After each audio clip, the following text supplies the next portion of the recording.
Where are you watching from, and what time is it where you are right now? Say the hour and the minute.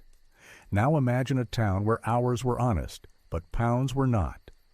A whistle blows at 7, a bell rings at noon, a church clock tolls 9. Yet every sack, barrel, hogshead, and hopper that crossed the switchyard scales learned to change its mind by a handful of pounds that never sweated, never sprouted, never bled. That is the valley you are entering. It did not steal money. It stole gravity. The first strange thing was a barrel that got heavier in its sleep. It belonged to a farmer named Orrin Pike, who had a scar on his thumb from a boyhood auger and a habit of counting aloud when he lifted. On Tuesday evening, his corn barrel weighed 224 pounds at the creek granary. He chalked the number on the stave the way his father had taught him. 224 and a small x for the measure, a man's personal algebra. By dawn Wednesday, after the barrel rode the spur track down to the switchyard, the same barrel weighed 239. Not on a different scale, not with a different crowd. Same Cooper mark, same oak band, same chalk X, same valley. 15 pounds of night. People will explain anything if you stand still long enough. The elevator clerk said damp air adds weight. The foreman said chalk lies. The broker said barrels are like men, heavier under scrutiny. Orrin carried the same barrel up onto a mule cart and back down to the creek granary on the old beam scale that had never learned to flatter a buyer. It was 224 again. If air could give and take 15 pounds at will, it would be a kind of weather you plan around. Nobody in this valley carried umbrellas for weight. The scales at the switchyard sat on a platform of creosoted timbers and iron, down in a pit where rails crossed a deck like a sentence over a truth. If you have never looked into a track scale, think of a seesaw that puts on a suit and becomes arithmetic. There are knives, triangular fulcrums sharp as a grudge, resting on hardened bearings. There are levers that multiply what a wagon does when it settles. There is a beam with a sliding poise that a careful man inches along until the world agrees to balance.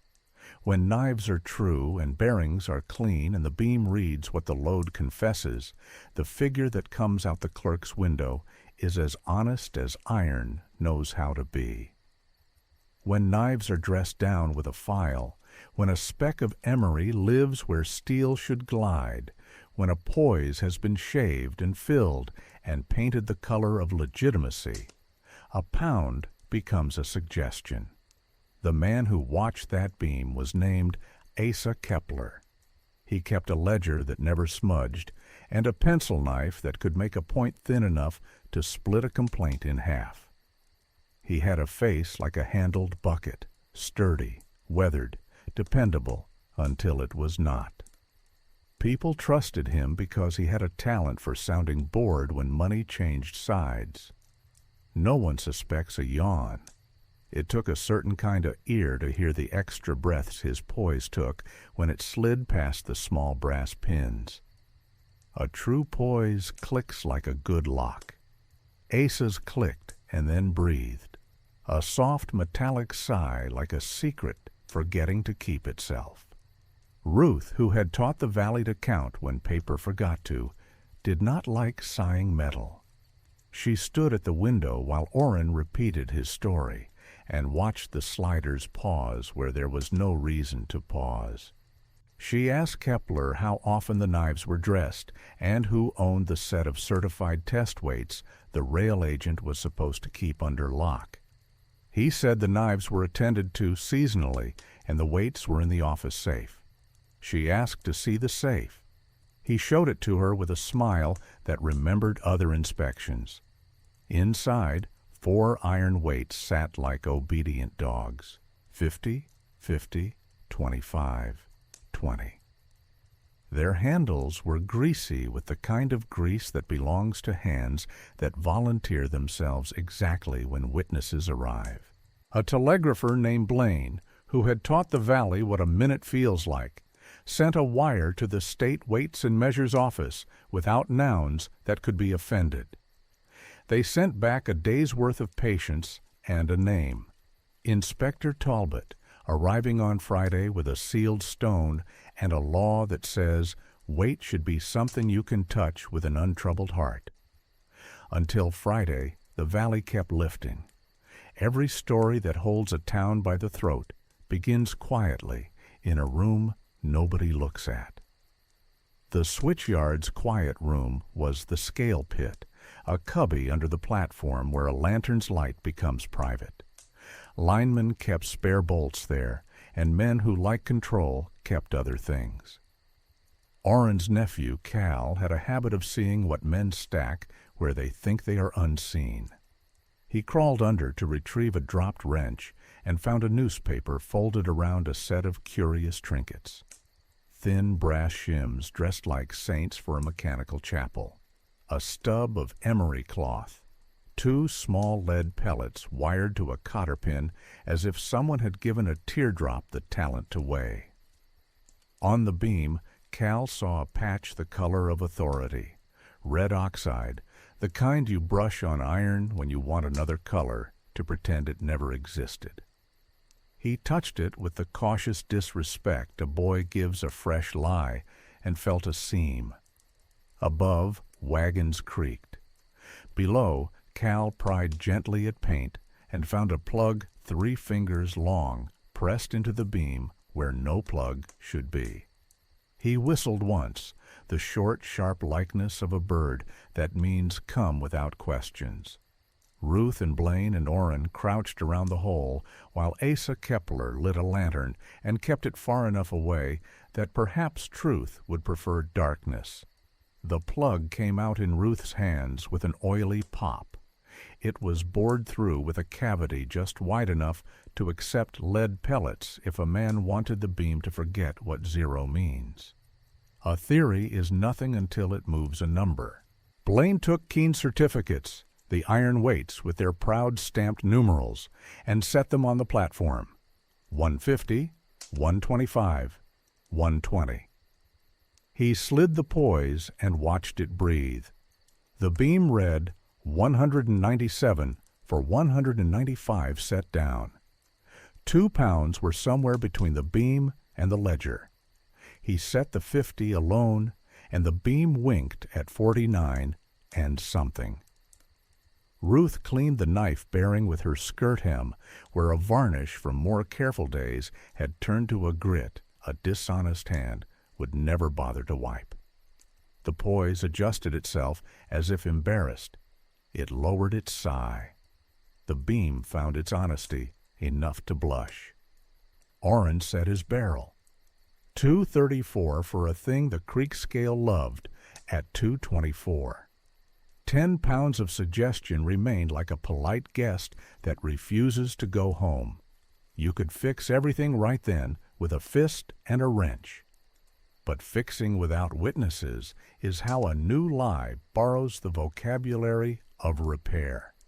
So they closed the pit and left the plug on the office desk under a clean glass so nobody could say nobody knew. They chalked a circle on the poise at the notch where it liked to pause and wrote a small X like the one Orrin wrote on his barrel. They waited for Friday. On Thursday night, the Switchyard learned to smell like a shop that talks to itself. The foreman passed with a bucket of sand. At an hour, sand does not normally need exercising. The broker's assistant made a show of admiring a lantern that did not work yesterday, but did now. Kepler walked the beam with a rag, the way men walk distance when they do not want to think in units like feet or shame. Ruth caught Cal's sleeve and said, "Leave the pit alone, because some evidence belongs to time and a good inspector." Friday came on honest wheels. Inspector Talbot stepped down from the morning local, carrying a wooden crate that had been bored at two corners for rope, as if it preferred the company of sailors to clerks. Inside lay a stone cylinder in a felt wrap, the state's traveling kilogram, bring your own gravity, stamped not with a number, but a confidence. Talbot had a leather satchel with a brass seal, a face as alike to patience as you can manage when you have to talk to men who make arithmetic personal, and a notebook that made other notebooks shape up when they saw it. He said little at first. He watched the beam move and registered its sigh as if a surgeon had learned to hear disease. He took out a brush and swept the knife edges and asked who dressed them last. Kepler said the railroad did its own maintenance. Talbot wrote down the sentence and refused to scowl, which is harder than scowling. He placed the sealed stone on the platform and set the poise to greet it. The beam pretended to balance, then drifted the way a guilty eye drifts when you ask it where it was. 2 pounds became 1, then none, then a half returned when Talbot tapped the bearing with a fingernail. Somebody taught this scale to Hope, he said. Ruth took the plug from under the glass and set it beside the stone. Talbot did not blink at the sin of touching evidence. He unscrewed the tiny wire that had kept the lead pellets obedient and let them roll in his palm. 2 useless moons. He fitted the plug back into the beam, struck it with the heel of his hand, and watched the poise climb toward a number the county had learned to prefer. Then he pulled it again and read the beam return 1.5 pounds to locals it did not previously love. "Who buys the gap?" Blaine asked, not to anyone in particular. "Everyone who needs an easy afternoon," Talbot said. The inspector took out a set of standard test weights, his, not the railroad's, and ran the beam through its grammar. 50 reads 50, 1 reads 1, 5 reads 5. It could not recite without adding adjectives. He slid the poise past the notch Ruth had chalked, and it breathed.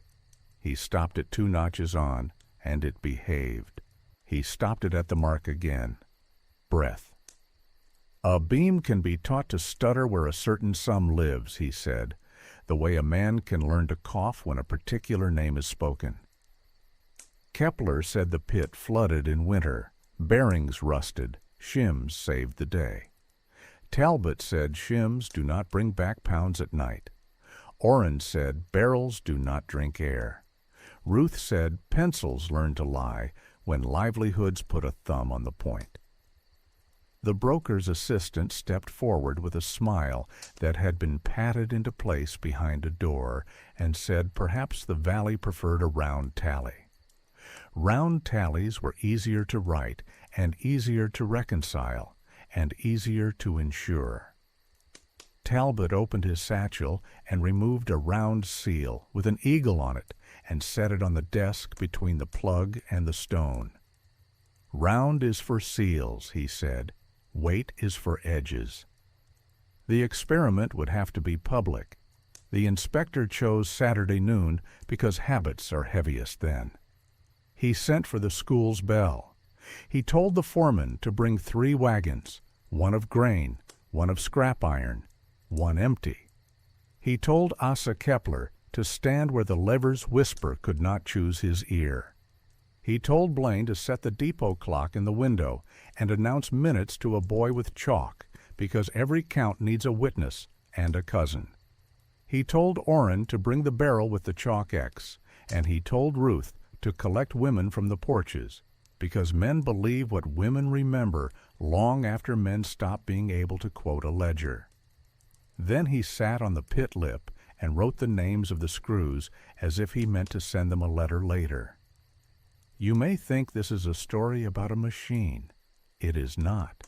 It is a story about a valley that learned to sell weight twice, once to a buyer and once to itself. It did not lack for scripture. It lacked for a stone and a man willing to set it down where everyone could see it and say, "This is the weight." The last thing Talbot did before he closed his satchel was a small thing that told everyone how tomorrow would go. He set the sealed stone on the beam again, slid the poise to balance, and then stepped away, hands off, so the first gust of Saturday's breath could not be blamed for what a beam had been taught to forget. The knives that hold a scale honest are not blades you can sharpen with a story. They are triangular fulcrums ground to an angle that punishes carelessness. If you breathe emery dust into their faces for long enough and pretend the cough means nothing, the knife stops being a line and starts being a place where friction lives. Inspector Talbot crouched over the pit with a rag and a bottle of kerosene and let the smell tell him which places had been visited by patience and which by persuasion. He did not scrape. He swabbed, then lifted the cloth to the light. The rag came up gray with the ordinary sin of iron. Then, on the third pass at the near knife, it came up red. Oxide, he said to Blaine, who had already written the word with his pencil without being asked. Ruth leaned down and blew, the way a teacher blows chalk from a slate, and the knife flashed a narrow smile where a file had bitten a little too lovingly. "Who dresses your edges?" Talbot asked Kepler, not to corner him, but to find the habit. "The company smith," Kepler said, "when the beam begins to stick." "Edges are not boots," Talbot said. "You do not dress them when they squeak. You dress them before they remember how to fail." He asked for the poise. Kepler passed it down, casual as a bartender passing a glass he knows will taste like money. Talbot held it to his ear and shook it once, lightly. A healthy poise is a single mind. This one had learned to carry two. He slipped a thin bone pick into a seam no one without a bone pick would have found, and winked free a crescent of solder that had lived inside like a secret. Someone made it hollow, then taught it to pretend it was whole, he said. He set the crescent on the beam like a tooth laid on a window-sill for a fairy who could not be bought any more. Orrin knelt in the dirt and peered up into the gallery of levers that multiplied his livelihood. "If a beam can learn to be polite to one number," he said, "can it learn to be rude to another?" Talbot slid the poise to the mark Ruth had circled. The beam breathed. He slid it past by one notch, and the beam went quiet. He slid it back, and the breath returned, as if a man were being asked to repeat a lie in a quieter room. "Yes," he said, "you can teach a machine to hesitate where your prophet lives." He climbed out and asked for the railroad's test weights, the ones Kepler kept in the safe. Kepler brought them. Talbot set the 50 on the deck and called for Blaine's watch. Blaine held the minute up like a priest holds a wafer. Talbot slid the poise with that exactness men learn when they cannot afford to argue with metal. The beam stopped shy. He lifted the weight with 2 fingers and watched dust fall from its base in a fine ring the color of flour, but heavier. He pinched a bit between finger and thumb and rolled it. It did not smear like honest dirt. It rolled like ground iron. "They have been dosing the test weights," he said. "When you certify a lie, it acquires a seal." Kepler stood where men stand when their shoulders feel a rope that has not been thrown around them yet. The foreman, who was learning the habit of being present when truth occurred, stepped into the pit and reached for the lever, as if torque could rebuild trust. Talbot put a hand out and stopped him with the quiet confidence of someone who can fix a machine in front of its owner without teaching it to resent the hands. "We will not breathe on this without eyes," he said. "When a community repairs, the bolts must learn their new names under witnesses." He took out what looked like a sewing kit from his satchel and bound the poise to the beam with 2 turns of thin copper wire. He sealed the twist with a dollop of black wax from a stick he warmed with a match. Before the wax hardened, he stamped it with a small eagle die, the way a state reminds a town that some marks do not belong to men who sign ledgers. He did the same at 2 joints in the lever train and at the collar of the near knife. "If these seals break," he said, "they will not blame the wind." All afternoon he taught anyone who would lean close enough to smell kerosene why a scale multiplies a crime faster than a ledger can keep up. He showed the girls from Ruth's class how a knife that is a line tells the truth because it has nowhere to hide a favor. He showed the boys how a bearing wants oil that does not call itself oil, but feels like it when you rub it between finger and finger, and the friction disappears. He showed the sheriff how to look at a poise from below and see whether solder had dried inside, like a good story with a wrong ending. The sheriff said nothing and practiced seeing. Blaine fetched a chalk box from the depot and wrote a new pair of words on the plank where the public would stand tomorrow. Empty first. Talbot nodded. "A crooked beam will call an empty wagon honest because nothing in the world is an easier liar than 0, he said. "Weigh the empties, write the tare in public, chalk the number on the flank where a wet hand cannot rub it off. Then load and weigh again. If your tare grows in the time it takes to pull a lever, somebody taught your chalk to be shy." Kepler produced a second ledger from a bottom drawer, its pages virginal with the authority that comes from never being touched. "Official," he said, "for the inspector." The working book on the desk wore grease at the corners, and the dents of a pencil stabbed in irritation. Ruth stood between the two and did the arithmetic of eyes. The official pages had neat sums that landed on round figures full of zeros like pillows. The working pages had nervous little tails where a hand had forced a 7 to look like a 9. She lifted one page of the working book to the window and saw a ghost under it, 2 columns written hard enough to bruise paper, now living as a palimpsest beneath. She set the official book on top, and it fit perfectly, like a clean lie laying down over a tired truth. "Ticket book," Talbot said. Kepler fetched a pad of duplicates, the kind that keep a carbon behind a promise. Talbot slid his bone pick under the staples and lifted the top 2 sheets. Someone had inserted an extra slip of tissue between leaf and leaf. If you press a pen hard on the top and slip an extra tissue under, the carbon below will learn less than the official copy. That is one way a farmer comes away with a sack 2 pounds lighter than the broker's paperwork knows how to grieve. Talbot held up the tissue so the sun could argue with it. The pupils gasped, the way young people gasp when a trick finally stops being dignified enough to impress them. Orrin tapped the beam with a knuckle. "If you bind the poise," he said, "will the beam behave tomorrow?" "It will behave enough," Talbot said. "A scale has a memory in the places where it glides, but copper and wax teach even metal to mind itself when men watch." The broker's assistant came back with a grin that held too much permission. He had chalk on his fingers in a way that said he and chalk had become friends under a roof. Talbot took the assistant's hand without warning, the way a doctor takes a pulse, and turned it palm up.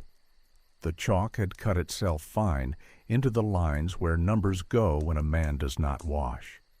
He wiped the hand with a corner of his rag. The rag went pale. "You adjusting tares?" he asked. The assistant chose a word that had practiced in rooms without windows. "Reconciling?" he said, "for the sake of the books." "For the books," Talbot repeated, and let the phrase sit like a nail the floor would have to learn to live with. By evening, Talbot had sealed what could be sealed without repairing what must be repaired tomorrow in light. He wrote in his notebook the kinds of notes that survive lawyers, the numbers of the weights, the color of the solder crescent, the measured breadth of the beam at the circled mark. He asked Ruth to bring her class at noon with slates and Blaine to stand where the timing could be announced as a kind of hymn. He asked the sheriff to find 2 men who could carry a barrel without changing its mind. He asked the foreman to produce his empties with the bottoms facing a crowd. As the sun fell, a hand appeared over the pit lip, and a string of lead pellets clinked onto the beam like sorry seeds.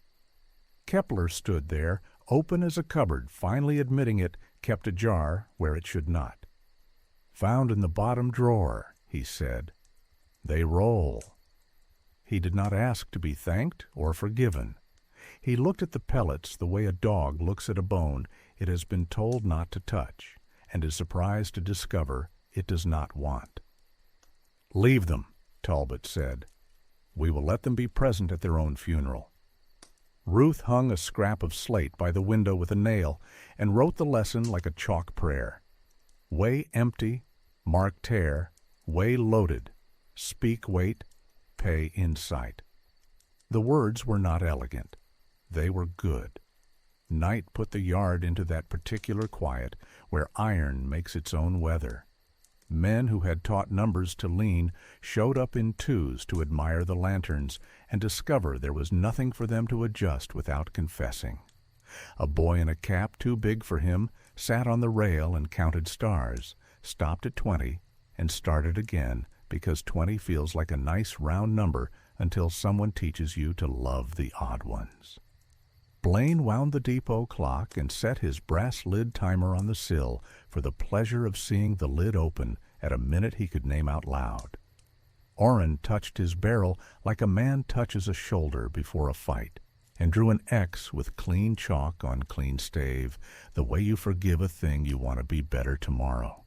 Talbot set the sealed stone back into its felt, closed his crate, and looped rope through the board corners. He tied the kind of knot that does not come undone just because a room wants it to. He put the crate on the scale deck and, without moving the poise, left the stone there for the night. "A machine sleeps lighter with a good guest," he said, and Ruth smiled, because sometimes a good sentence can be a weight too. He blew out the lantern in the pit himself and listened to the bearings go dark, the way you listen to a dog lie down where you told it, and accept that tomorrow you will ask it to behave in front of strangers. Saturday did not start. It assembled. People came the way proof comes together, piece by piece, until you realize you are looking at a shape you trust. Ruth rang the school bell at 5 before the hour and led her pupils to the switchyard, carrying slates like small witnesses. Blaine set the depot clock in the freight room window so its minute hand could not be argued with, and snapped open his brass lid timer on the plank beside the scale house. Orrin drove his barrel on the mule cart, chalk X, white as a promise. The foreman brought 3 wagons as ordered, 1 empty grain wagon still smelling of last harvest, 1 loaded with scrap iron that offended no buyer and flattered no seller, and 1 piled high with sacks of corn that would be heavy no matter who did the counting.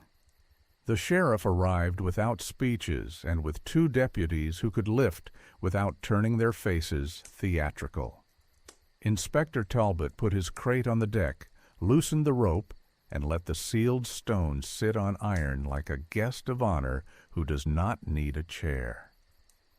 "Empty first," Ruth said aloud, and the pupils wrote it in a row at the top of their slates so the day would have a heading. Talbot tied a fresh strip of copper around the poise in view of everyone and pressed black wax into the twist with the eagle die so anybody with eyes could tell the difference between a seal and a story. He turned to Kepler. "You will announce the numbers," he said, "but not supply them. The beam will do that." The empty grain wagon rolled onto the platform. Talbot tapped the deck once with the toe of his boot to make the wood admit it had a job. He ran his hand along the beam, stopped at the circled hesitation Ruth had chalked yesterday, and deliberately slid past it 2 notches. The beam came to a rest like a man who has decided to be believed. "Speak," he told Kepler. 542, Kepler said, and for the first time his voice sounded like a man reading a line he did not write. Talbot nodded. Ruth pointed at the wagon board. "Tare," she said. 2 pupils climbed the wheel, chalked 542 on the plank, where a wet palm could not erase it, and announced the minute so Blaine could say it back like a hymn. 10:02 by the depot, 2 by the timer. The loaded scrap wagon came next. Talbot stopped the beam at Honesty and held the poise there with 2 fingertips, the way a midwife steadies a newborn head. "Speak," he said again. 3,210. Ruth did not chalk that number on wood. You do not mark load with the same pride. You mark tare. You mark tare because it is the thing a lie prefers to borrow. A farmer in a Sunday vest raised his hand the way a student does when a sentence finally lands. "What if chalk rubs off?" he asked, practical as rope. Talbot nodded, took a small awl from his pocket, and put a dot under the chalk on the wagon board, just a prick in the grain to give a number a home. "Chalk tells a story, a pin makes memory," he said, and 3 men in the back looked at one another and decided to like him more than they had intended. Now Orrin's barrel. He set it on the deck as if he were handing a child to a nurse. The chalk X from Tuesday stared at the window, defiant as a simple thing asked to behave. Talbot placed the sealed stone beside it for company and slid the poise carefully to where Honesty should live if it were as brave as iron. The beam flirted, then settled. "Speak." 224, Kepler said, and the valley let out a breath it had been holding since men learned to say dampness as if it were a noun you could weigh. The broker's assistant, who had been pretending to be new to the concept of standing still, took a small step toward the deck, a handkerchief in his hand. "Just dust," he said, and moved as if to brush the plank for the benefit of civility. Orrin moved faster than a man his age ought to move. He caught the wrist and in the same motion turned the hand so the crowd could see what lives in the line of a palm that has been licking chalk for a living. White lay in the creases, worked down where water had not yet learned to apologize. The sheriff stepped forward and did not cuff him. He used words like a strap instead. "Keep your hands out of the story," he said, and the assistant, the town knew his name but did not feel like saying it, put the handkerchief back in his pocket as if he had just remembered it belonged to someone else. "Empty next," Talbot called, and the scrap wagon rolled off to make room for the empty again. The beam recognized the board under the same tires with a gladness that only engineers admit. 542, same as 10 minutes ago. Ruth tapped her slate. "If tare grows," she said, "we have taught chalk to be shy." Blaine read the minute. The pupils whispered it to one another as if it were a secret worth keeping. 10:27, 10:27, 10:27. Talbot lifted the crate lid with that ceremonious plainness bureaucrats reach when they are doing the kind of work that makes their reputation feel tidy. He set the sealed stone alone on the deck. He did not touch the poise. The beam found itself and sat still. He stepped back 2 paces so the town could see nobody's hands were on the arithmetic. "This is what a pound looks like when it refuses to be complimented," he said. Men who prefer paperwork to daylight arrived looking like weather that means to continue. The mill foreman came with his hat in a position that suggested he had slept poorly in a bed used to being flattered. The counselor with the good pen came without the pen, and stood where he could say he had been present if anyone asked him under oath later. Talbot did not invite them closer. He simply spoke louder. "We will now do the part theft hates," he said. "We will compare the working ledger to the official one while the deck is in sight of the folk who pay with bushels and stomach." Kepler opened the clean book, columns full of zeros like a parade, and then the dirty one, digits that had learned to lean when they were tired. Talbot read lines like he was reading the names of the newly baptized. Load, tare, net, load, tare, net. Twice a tare from last week did not match the number chalked on the wagon edge, preserved under a pinprick that even rain would respect. Twice a net number had been taught to be round, where the sum would have preferred to end in an odd. Ruth lifted the page, and the ghostwriting beneath told on whoever had pressed too hard to fix a mistake by force. The pupils did not cheer. They made a small collective sound adults forget how to make, the sound you make when someone finally stops doing you the discourtesy of thinking you will not notice. "Show me your test weights," Talbot said, and Kepler went to the safe again. The inspector did not put them on the deck this time. He walked them around to the window and rapped each on the sill with his knuckle. A good weight on wood makes a syllable that feels the same in your chest for all sizes. These made 2 syllables, thunk, and then a faint tinkle, as powder settled inside where iron was supposed to be simple. Talbot set the 50 on the deck, and the beam side up shy of 50 by the precise amount of the tinkle. He looked at the assistant without malice and said, "Men who prefer tidy liquids to stubborn solids love to pour time and iron into the wrong places." The empty grain wagon returned, and Talbot asked the foreman to stand on the deck with both hands in the air. The foreman looked at the counselor the way a man looks at a sentence to check whether it has a trap in it, then climbed up. The beam rose and fell. 300 and... Kepler started, but Ruth gently cut him off. "Weighing men is for jokes, not for ledgers," she said, and the foreman stepped down with a gratitude that remembered how to be embarrassed. Then Talbot did something nobody expected, and everybody would later call the moment the valley changed.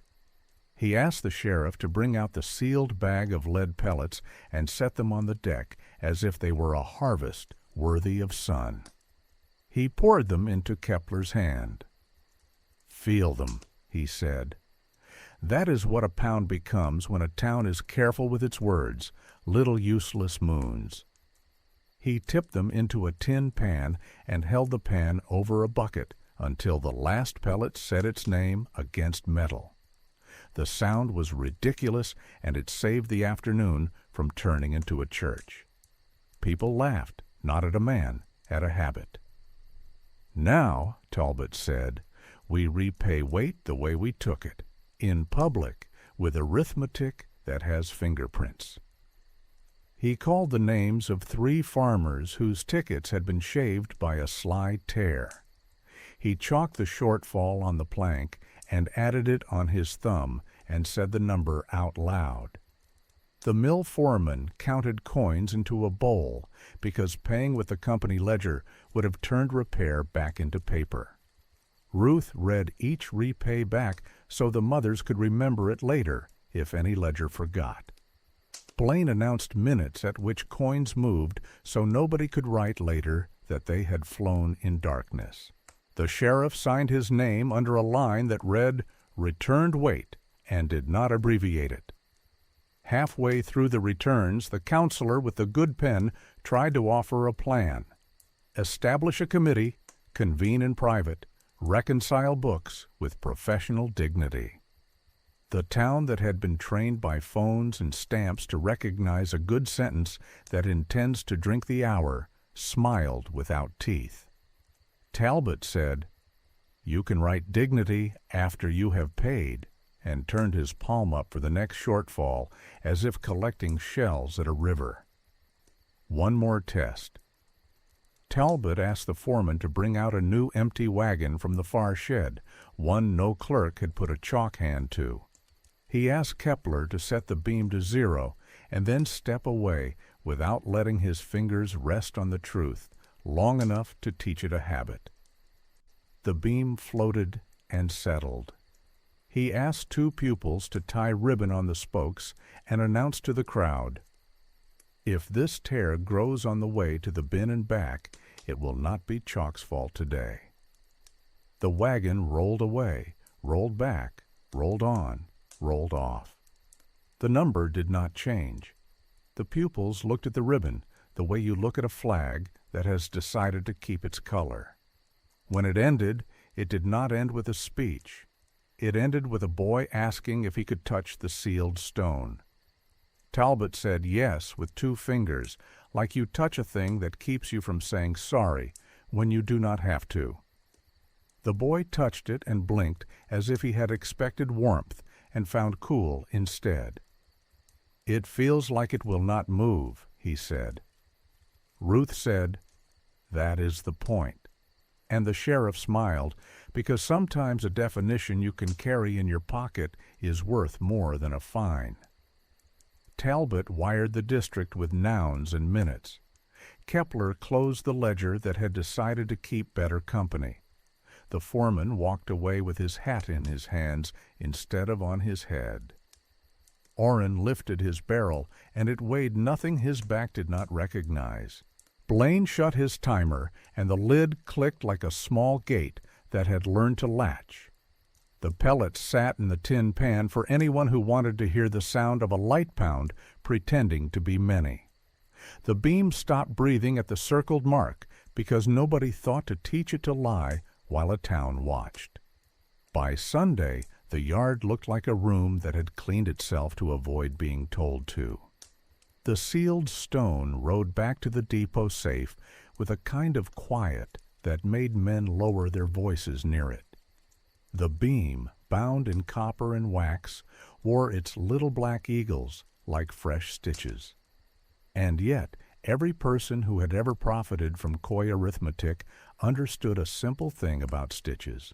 You can pick them if you work in the dark and hum. That is why Ruth convinced Talbot to leave 2 boys sleeping on cots in the scale house with a lantern between them and a bell tied to the pit hatch and a spaniel that snored like a person. Not to catch a villain with a net, that turns a town savage, but to say out loud that the beam had eyes now.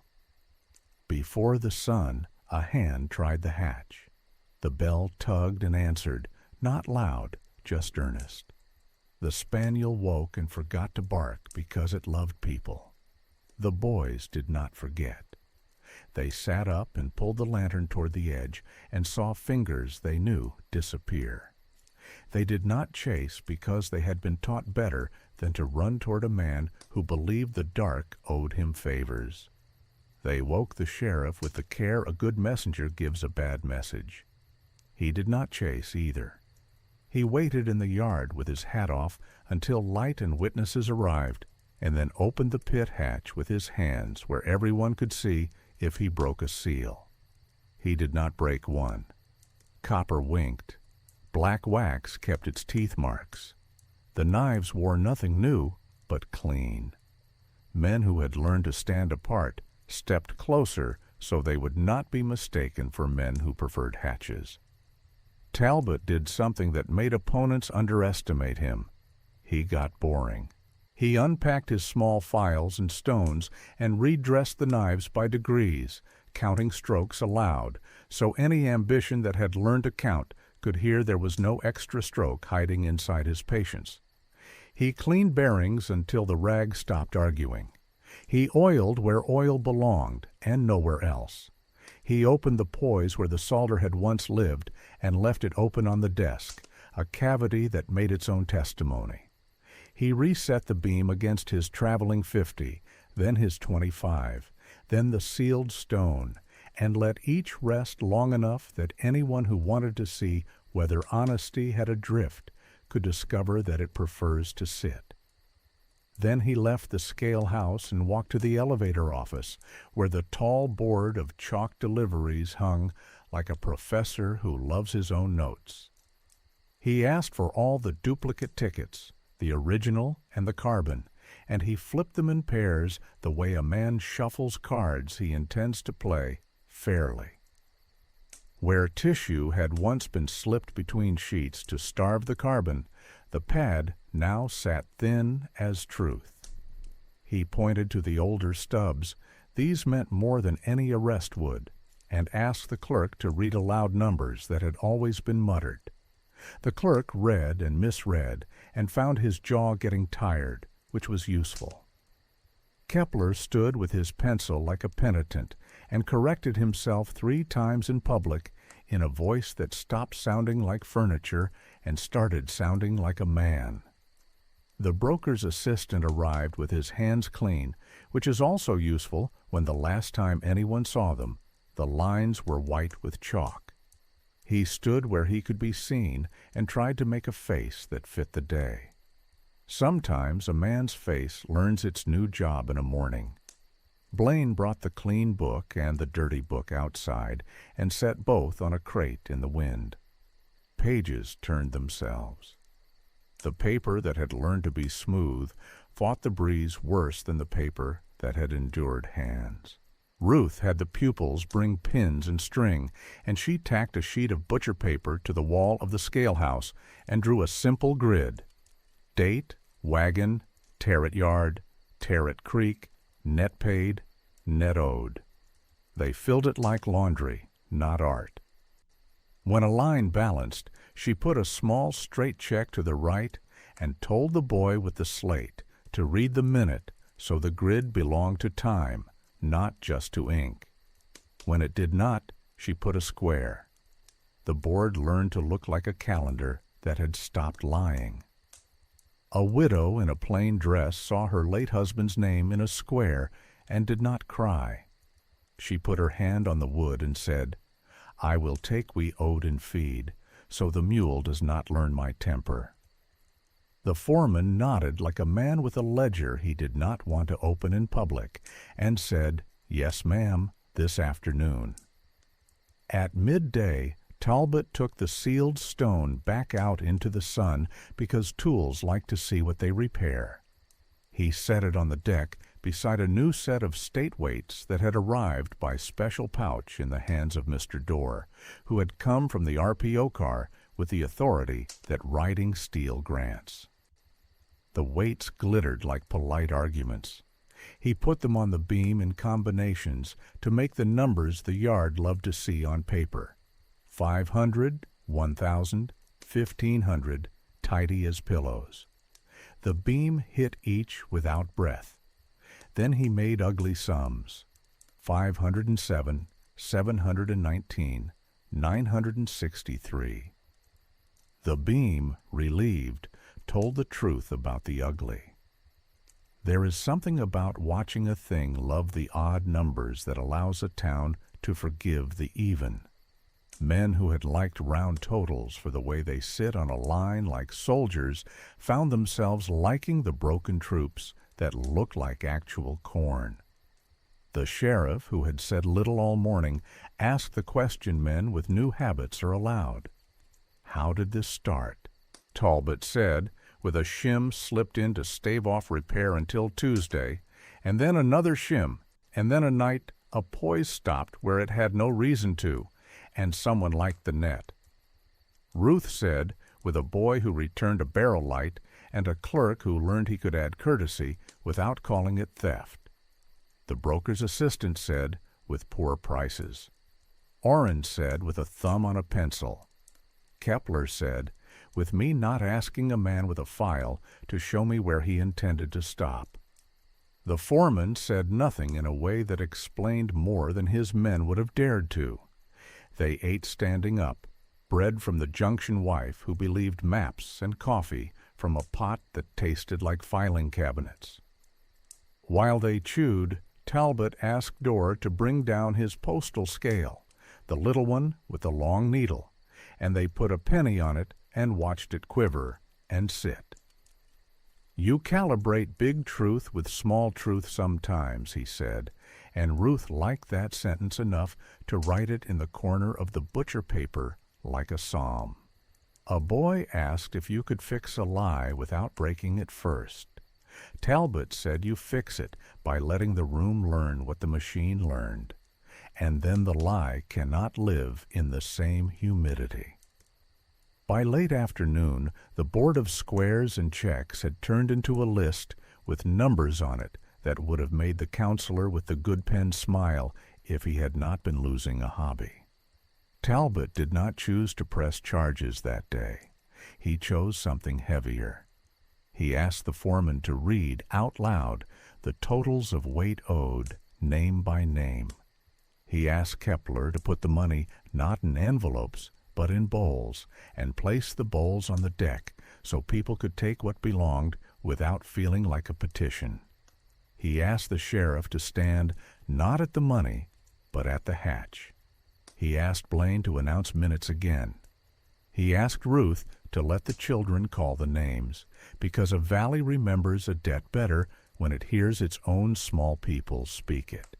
The broker's assistant tried persuasion one more time, pointing out that telling a town precisely how much was stolen teaches thieves' sizes. The town looked at the tin pan of lead pellets that pinged like rain on a shed roof when you shook it. It looked at the cavity inside the poise. It looked at the boards with pinpricks under chalk. It looked at the sealed stone that looked back without condescension.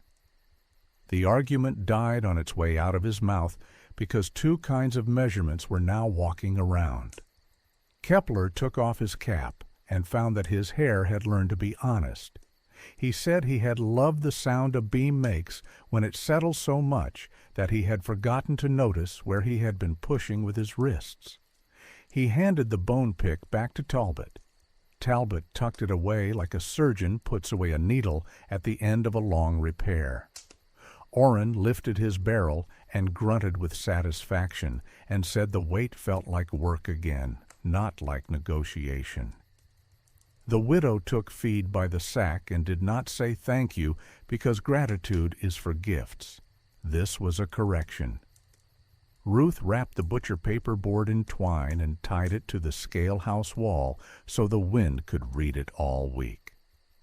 As evening came on, someone gelled enough nerve to ask what would happen on Monday when the inspector left. Talbot said a scale that has learned to behave in front of people often prefers to keep behaving out of laziness. He said he would leave copper and wax and an eagle die and a habit. Empty first, chalk a number where a wet palm cannot lift it, pin it once, pay where eyes can see. He handed the sheriff a small iron stamp, tare, so that boards that carried a number would carry a bruise too. He gave Kepler a sheet torn from his own notebook with 3 numbers circled, and the note "Do not dress past this" without writing who and when in the ledger for people with thumbs. He asked Mr. Dor to take the sealed stone back to a place made for stones and to bring back a paper that said the valley had used it correctly. When the last bowl had emptied to its rightful hands and the tin pan had been shaken one last time for the joke no one would remember in a week, Talbot climbed into the pit and, with everyone watching, cut the copper at the poise, wiped away the wax, and let the little black eagles become memory. He set the traveling 50 on the deck, slid the poise, and let it sit. The beam stayed. He looked up at Ruth and at Blaine, and at the sheriff, and at Kepler, and at Orrin, and at the widow, and at the boys who had rung a bell before dawn, and at the spaniel that had betrayed nobody, and said in a voice too ordinary to be anything but correct that it would hold. The last thing that happened before dark did not belong to metal. A boy put his hand on the sealed stone as Dor carried it past and asked if it was heavy. Dor said yes, and also no, because heavy is a story you tell yourself when you have to carry it alone. And then the train took the pouch, and the yard gave the kind of sigh that has nothing to do with beams. And Monday waited in a place where honest tools sleep better than men. Monday is when the valley pretends to be practical. It is the day you balance your books enough to survive your own optimism. Talbot used that to our advantage. He called it an amnesty without using the word. "Bring me whatever you weigh with," he said, standing in front of the scale house as the depot clock cleared its throat. Bench scales from stores, slung hooks from the butcher, counterbeams from the feed and seed. I will stamp what is honest. I will write what is not, and you will decide whether to fix it in the sun or explain it in a room with a door. They came in a stream of embarrassed iron and brass. The butcher's hanging scale with its long needle and its smug habit of stopping just before the mark. The general store's counterbeam with one pan shining from sugar and the other dull from nails. A peddler's spring scale whose spring had learned a favorite story and told it no matter who asked. Talbot had brought a small iron crow's foot stamp, and when a scale landed true beside his traveling 50, he set the mark along its edge with a single blow that sounded like punctuation. Crow's foot hereafter meant you could argue about price, but not about load. Ruth put a crate near his elbow and kept a ledger titled simply "What We Weigh With." She wrote the owner's name large and the fault small so a man could point to his page without having to mutter. When a scale failed by less than a pound, she made a dot. When it failed by more, she put a square. You would be amazed how quickly men who had stopped seeing their tools began to prefer dots to squares in front of their neighbors. The sheriff did not loom. He fetched, carried, and held, the way a man stitches himself back into a coat he meant to keep. The general store's proprietor arrived with a counterbeam his father had bought in a year people like to quote. It sat handsomely on the table and lied by an ounce whenever flour was the cargo, and told a half-ounce truth when it was bacon. Talbot took out a file and tapped the knife lightly. The file sang back, bright at first, then flat on the second stroke where someone had relieved the edge out of charity for their own till. He did not audition indignation. He dressed the knife clean, set Ruth's penny on the pan, and let the needle settle like a bird that has found its perch again. He pressed the crow's foot. The proprietor looked at the mark as if it were colder than he'd planned. "Do I owe anyone?" he asked, which is what passes for confession. Talbot did not offer absolution. He pointed to Ruth. She made a line in the ledger. Sugar by ounce, bacon by pound, settled by noon. The man nodded and went inside where he kept envelopes. At 10:30, the first wagon rolled onto the platform with mud slung up to the hub and a driver who believed in weather as a business plan. Talbot pointed at the mud as if complimenting it. "Take the same wagon through a puddle 4 times," he said to the pupils, "and you will learn to forgive a pound. Take it through a habit, and you will learn to forgive a scale." He had 2 boys scrape the wheels clean with flat sticks. Same sticks for every wagon, washed in the same bucket between, so the puddle could not claim minutes we had just returned. He had Blaine stamp the tare card with depot time in ink. "Time will keep your tare from growing while you smoke," he told the driver, not unkindly. The man grinned without teeth and flicked his cigarette into the cinders.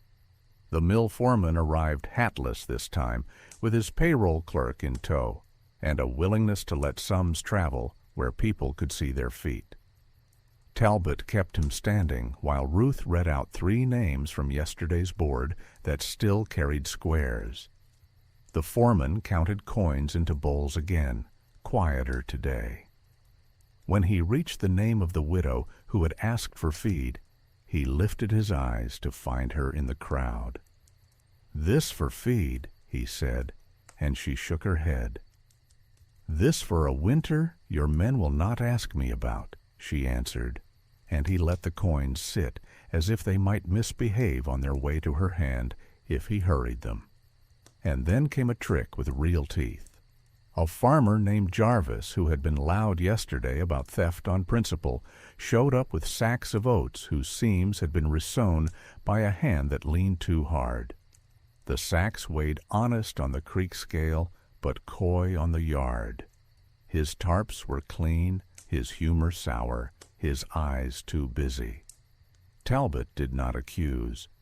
He borrowed the butcher's long needle, slid it into the hem of the nearest sack, and pulled out a stitch along with a handful of iron filings that had been stitched into the seam like grit into a wound.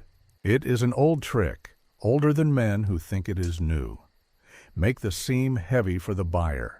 Argue the charitably rounded tare. Let the filings keep their mouth shut until a winter changes its mind. Talbot pinched the filings into a tin lid. The sound when they fell was like dry rain. Jarvis said the word mistake twice. The sheriff said the word felony once. Ruth folded the seam closed with 3 quick stitches in view of everyone and wrote in the ledger, not the word thief, but the sentence weights removed at window. Jarvis was not told to leave. He was told to weigh empty first and stay for the sermon he had walked into. The counselor with the good pen did not bring a scale. He brought a suggestion. He said the town could keep itself calmer if all claims and returns went through his office in weekly bundles, anonymized for dignity. He pronounced anonymized like a person pronouncing a foreign dish he intends to send back. Talbot did the dull thing that works. He asked him, in front of the crate and the crow's foot and the sealed stone, to demonstrate how anonymized worked on a single sack of corn and a single family name without touching a ledger. The man explained for 2 minutes and ended in a circle. The crowd did not jeer. It watched the circle spin without moving forward. There are worse punishments than hearing your own plan in air that belongs to honest tools. Across the tracks, the stock buyers were sizing up a different problem. Livestock scales are their own kind of drama. Hooves that will not stand where arithmetic can see them. A bar that squirms under breath. A pointer that prefers the left half of its dial. Talbot took pity on the pointer first. He tapped the pivot with a fingernail and felt grit answer back. He flushed it with kerosene and wiped it with rag and oiled it where oil is legal. He had a farmer lead a heifer on and off until the needle's habit turned into a line. He did not weigh the farmer's pride. He stamped the crow's foot into the scale's brass edge anyway, because a cow will always be a cow, but men sometimes need to be told when a needle is no longer a convenience. Blaine, who had found joy in speaking minutes like a bell, began stamping what he called tare cards, small slips with depot time, line, and a place for the chalkboard number. He set his telegraph key on the counter so anyone bored by patience could hear what seconds sound like when they choose a side. "If a tare grows beyond the minute on the card," he said, "you have found a puddle that learned to read." Kepler laughed out loud for the first time since Friday and asked for 50 blank cards. He cut his own hand with the corner of one and did not say anything about it because men bleed safely when they are busy. At noon, after the last counter scale had been marked and the last woman's kitchen balance had proved that it did not deserve the villainy we had lent it, Ruth held up a sack of sugar with the new crow's foot pressed into the scoop. "This is what we will do when the inspector leaves," she said. "We will trade in sight. We will weigh empties first. We will chalk numbers where hands are wet and then prick once. We will keep tare cards with minutes, so memory does not have to be brave. We will put a crow's foot on every tool that agrees to behave. And when a tool forgets, we will not remove the stamp. We will write beside it the day it lost its manners and the day it got them back. She set the sack down like a rule. In the heat mid-afternoon brings, a boy loped up from the creek granary with news that would have demoralized us yesterday and amused us now. The old beam at the creek had learned to be noble in public. In private, under the granary's dim rafters, it still paused at a number that had made winters make sense to clerks for 5 years. The granary keeper swore he had never seen a plug. He had not. Talbot brought a lantern, tilted the beam, and found a wedge of paper hammered into the gap where a knife rides, a little hymn book page, folded tight, lacquered by oil and time. It had a verse in it about scales and measures that someone had found funny the day they slid it home. Talbot burned the wedge in sight of the keeper and let the verse say different words. "We are superstitious beasts," he said to Ruth. "Even our sins like to be poems." Toward evening, when a town that has worked at being honest begins to feel the pull of supper, the boys who had slept in the scale house came with a story that nobody treated as comic relief. The man who tried the hatch before dawn had found another way through, the west wall's loose board, the one a cat uses. He had not gotten in. The spaniel had given him licks he did not deserve. "Leave the board loose," Talbot said, "but hang a bell from it, low, so a thief will think he is clever all the way to the last nail." The sheriff nodded. Men who make a living on doorways respect bells more than warrants. The last man to bring his tool was a traveling tinsmith who kept a little spring scale in his pocket and sold it as an answer to arguments. It was wrong by 2 ounces on everything, as if wrongness were a brand. Talbot did not stamp it.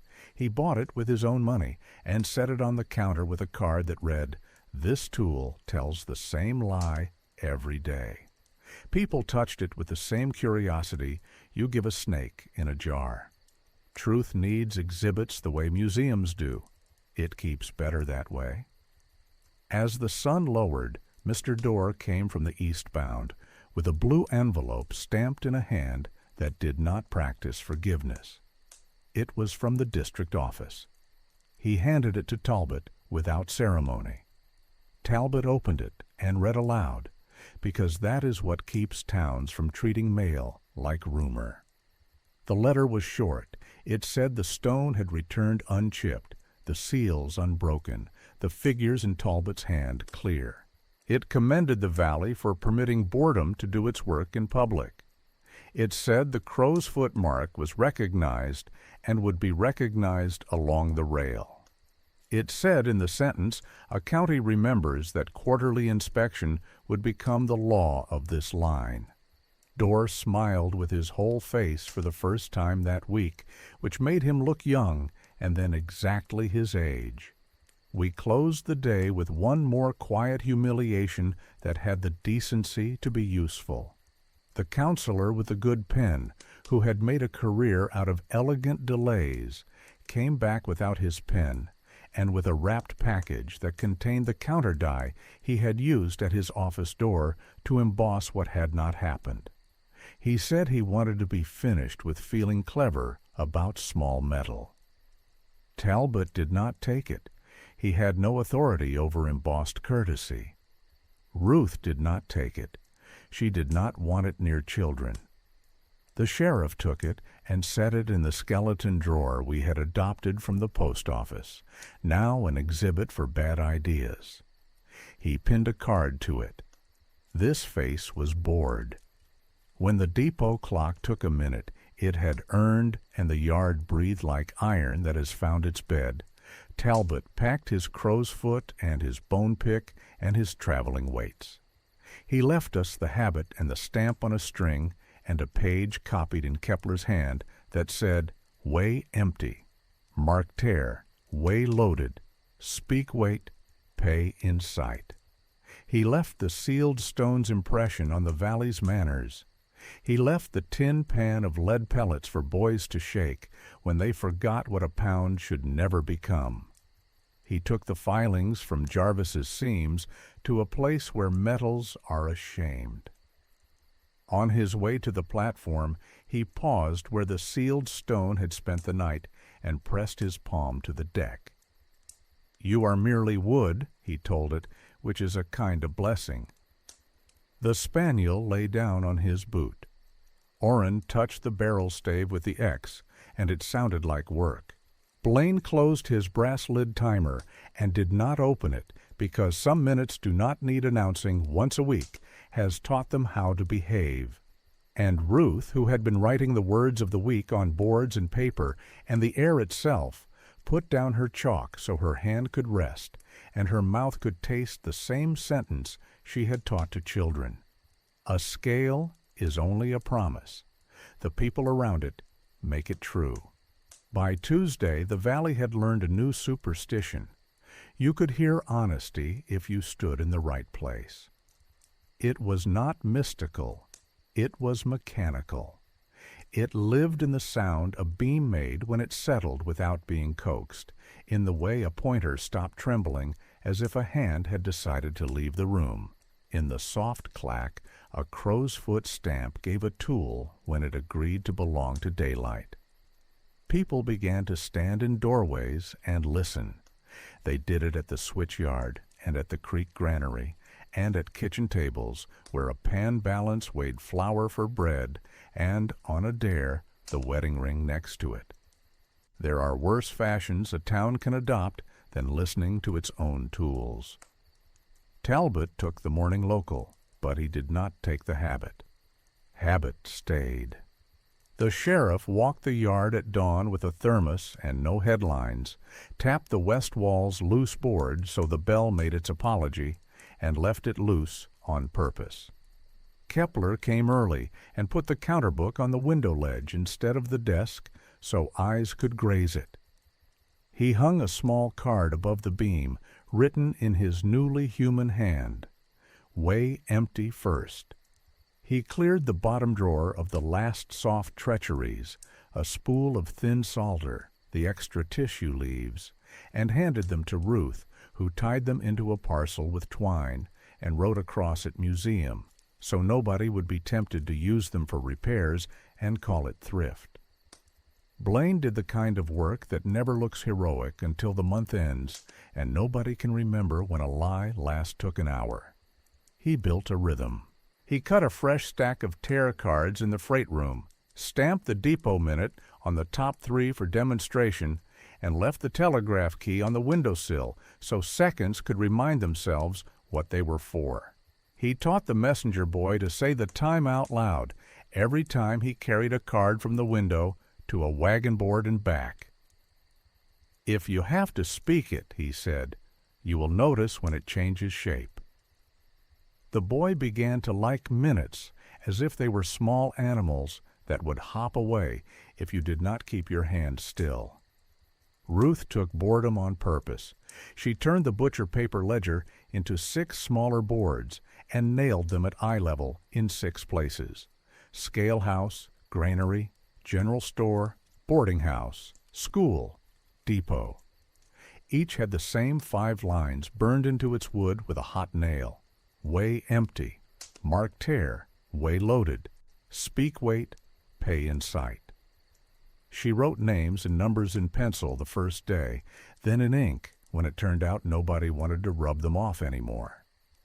She put a blank line after each day's last entry and did not draw a flourish under it.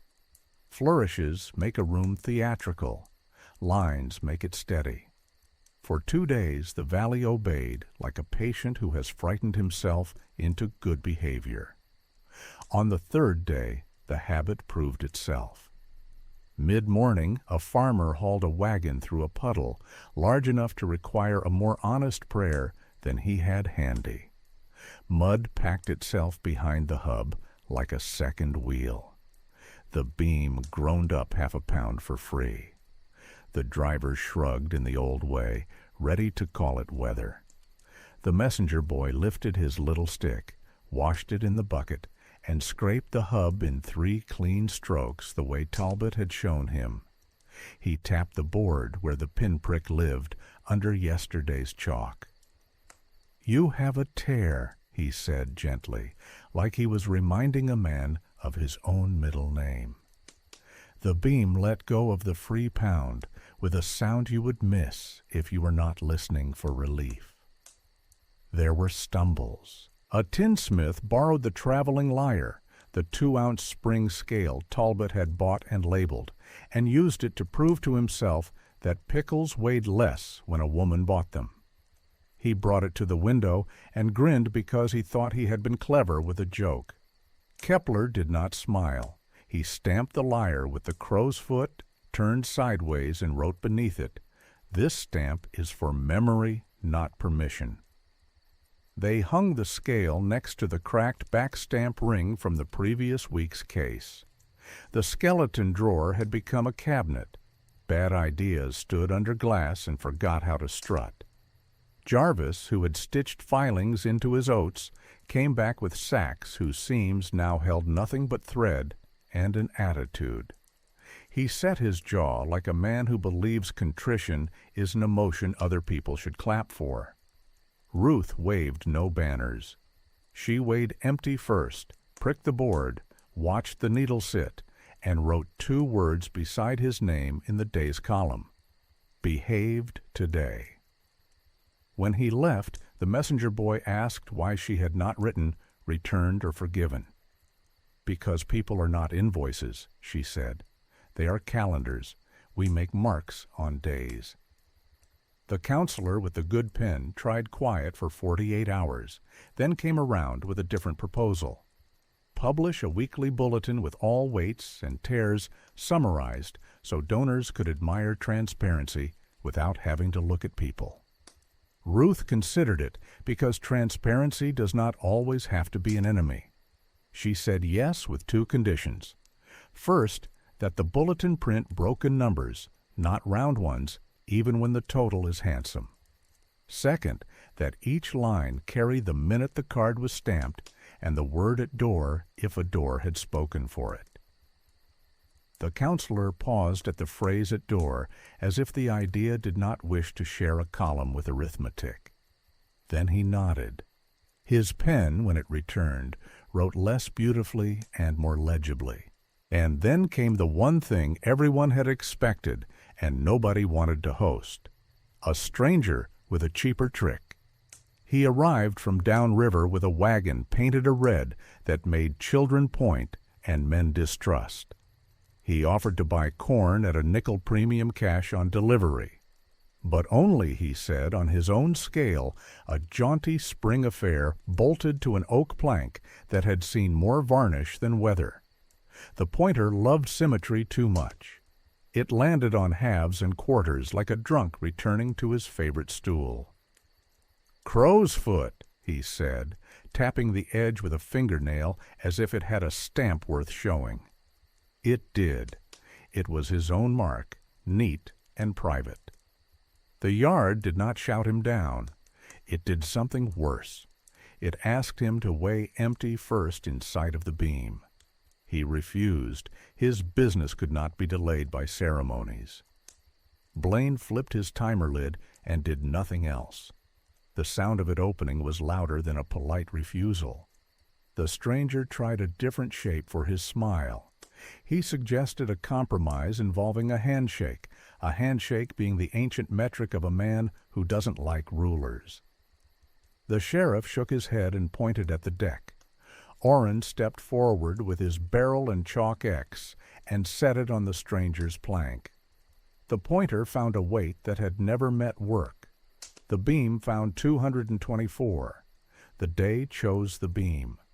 The stranger chose the road. We discovered we needed rituals for days, not just for crimes. A woman brought a kitchen scale that had belonged to her mother. The pointer stuck at 2 ounces low, no matter what you fed it.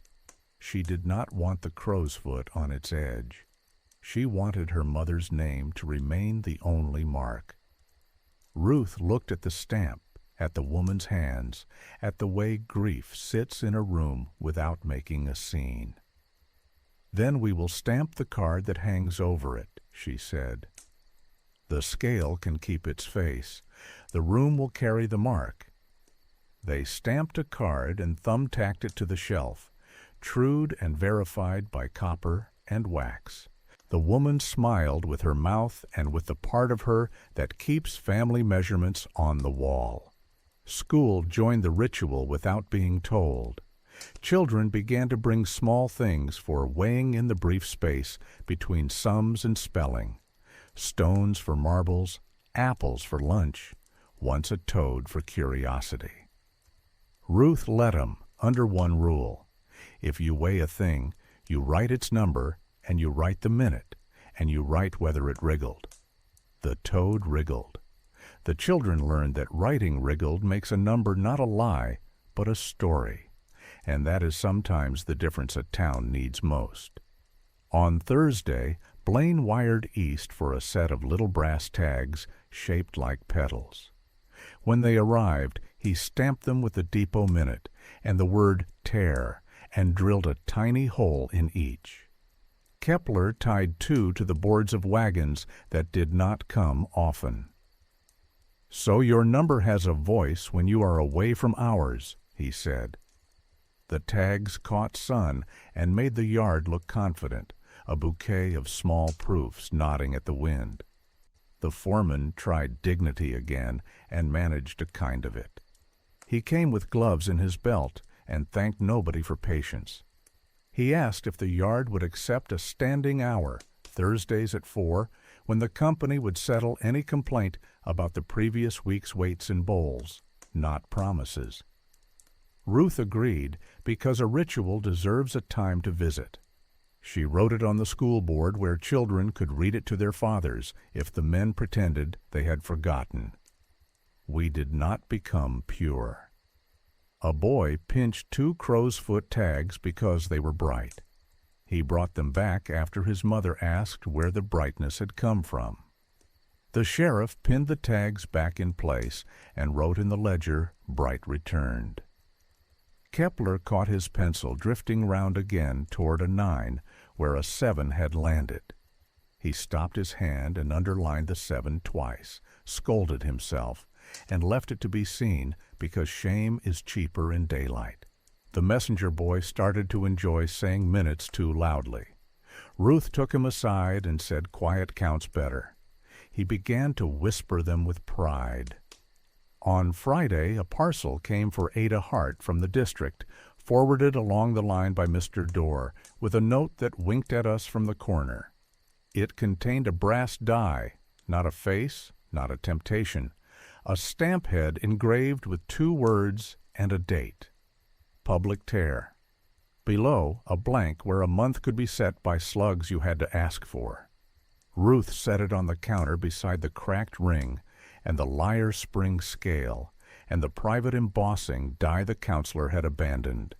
She did not put it under glass. She put it to work. Every time a wagon chalked its empty in sight and took a pin prick without flinching, Kepler stamped the board once with Public Tare 19 and the month. Boards began to look like passports. Men began to brag about stamps instead of shortcuts. By the next Monday, the amnesty had hardened into a custom. You brought your tool at week's start if it needed teaching. You brought your hands at week's end if they needed reminding. The yard sounded different, not louder. Honest rooms are not loud. They hum like jars after you have washed them and set them to dry. The smell changed too. Less emery, more oak, kerosene like a memory, not a plan. In the last light of that week, Ruth wiped the butcher paper board clean and did not tape a new sheet over it.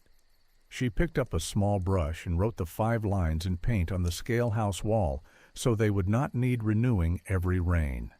Weigh empty. Mark tare. Weigh loaded. Speak weight. pay in sight. She set the brush down and stepped back and let Kepler read it. He read without moving his lips. He read like a man reading advice he wrote to himself and finally believes. When the train came, it caught Dora's pouch the way a good habit catches a day before it slides. The spaniel snored in the doorway as if to say, you must nip at ankles to keep a town awake only in the first days. The bell on the loose board did not ring, which was proof of a sort, too. Blaine closed his brass lid timer and for the first time since Talbot left, forgot to open it on the hour because the minutes had stopped trying to be clever. Orrin ran his palm across the chalked X on his barrel and smudged it into a pale thumbprint. He smiled. Gravity felt like work again. The valley could live on that.